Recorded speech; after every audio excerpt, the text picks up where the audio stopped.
Yo, what's going on, guys? And today we're talking about the Charlotte Hornets and their off-season preview.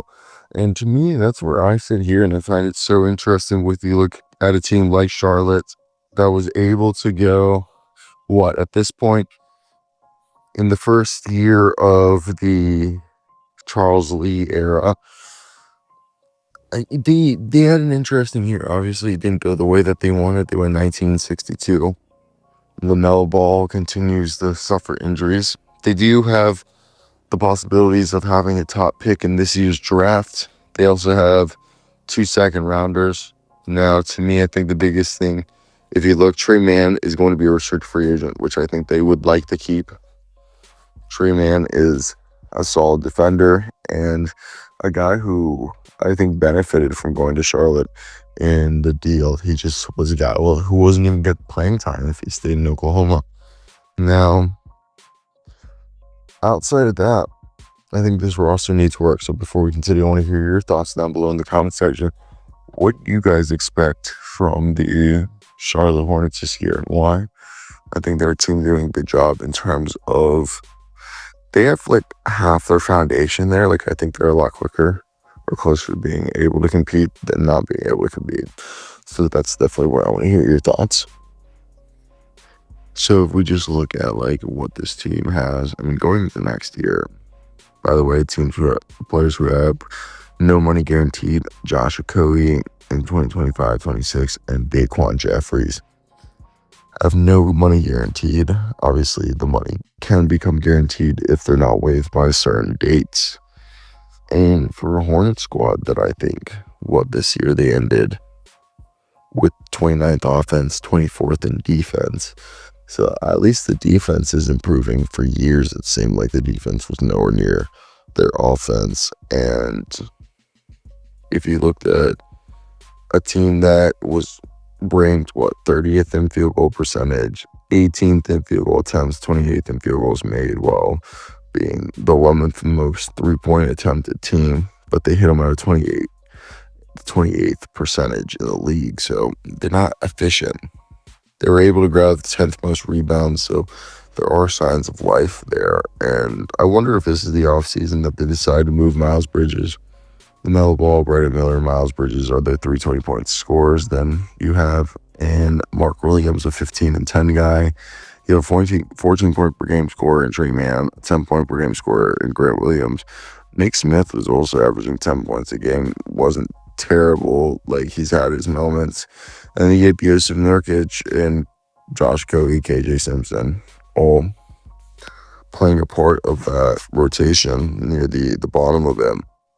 So I think this season obviously was not for them to be a playoff team. I think that would have been preposterous.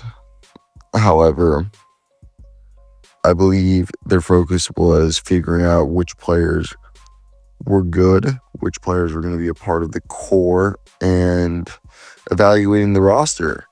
As a result, I think they're going to be going into a big picture approach this offseason. They've added 6 draft picks since October, and the Hornets' evaluation is weird because LaMelo Ball and Brandon Miller didn't play large parts of the season due to injuries, and Charlotte ranked second in missed games using 36 different lineups. And the team's core of Ball, Miller, Miles Bridges, and Mark Williams only shared the core at 3% of possessions.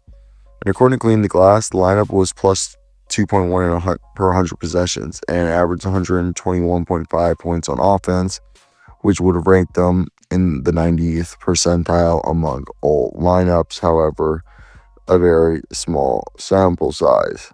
And that's the whole thing, is that for a team that has multiple players, it feels as if they're always worrying about, I guess you would say, their guys being healthy.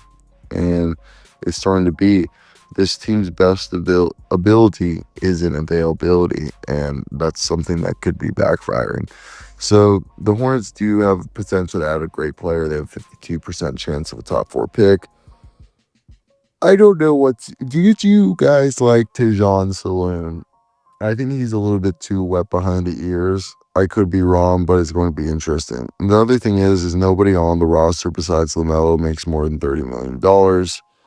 And the Hornets valued picking up an additional first at the deadline from Phoenix in exchange for taking on the $19.5 million owed to Yusuf Nurkic. The salary allowed them, who they hold their own first, and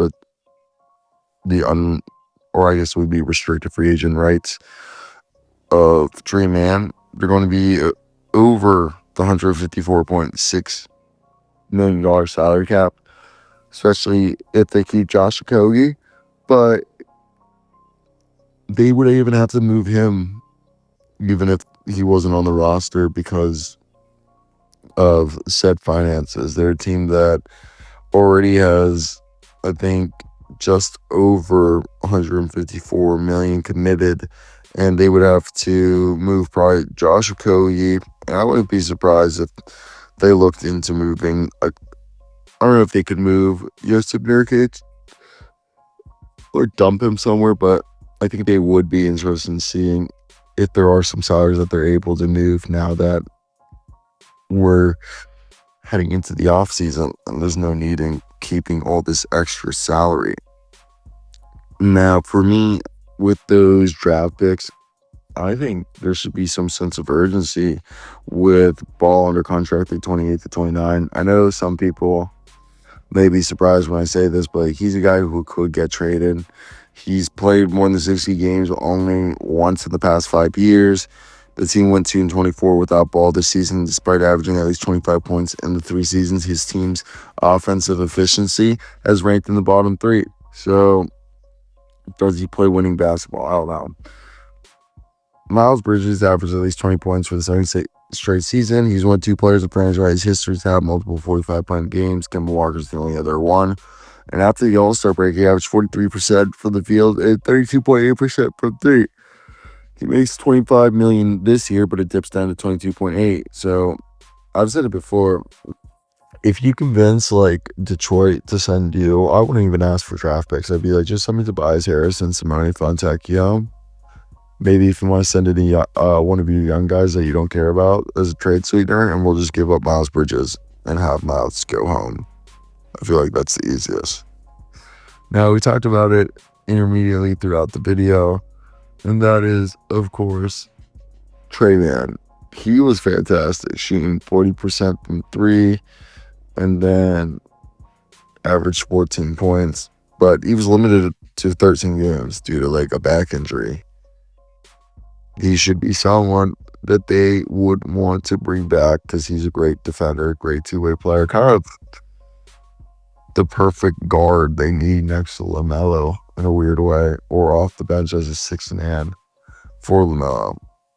And I actually really enjoyed it, so that's where I want to hear your guys' thoughts. Of course, Mark Williams is a guy that they could want to bring back. He played a career-high 44 games this season after 62 games in his first 2 years. When he's on the court, they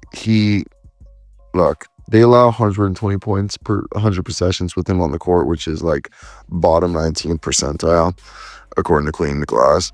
And the opponents make 65.6% of their shots with Williams 5 feet as the closest defender, which is like the 5th worst amongst all centers. So this is a team that just needs to get more consistent, have more dependable minutes, and just have better shooting. So that's where I just want to hear you guys' thoughts about the Hornets and why. But yeah, cheers.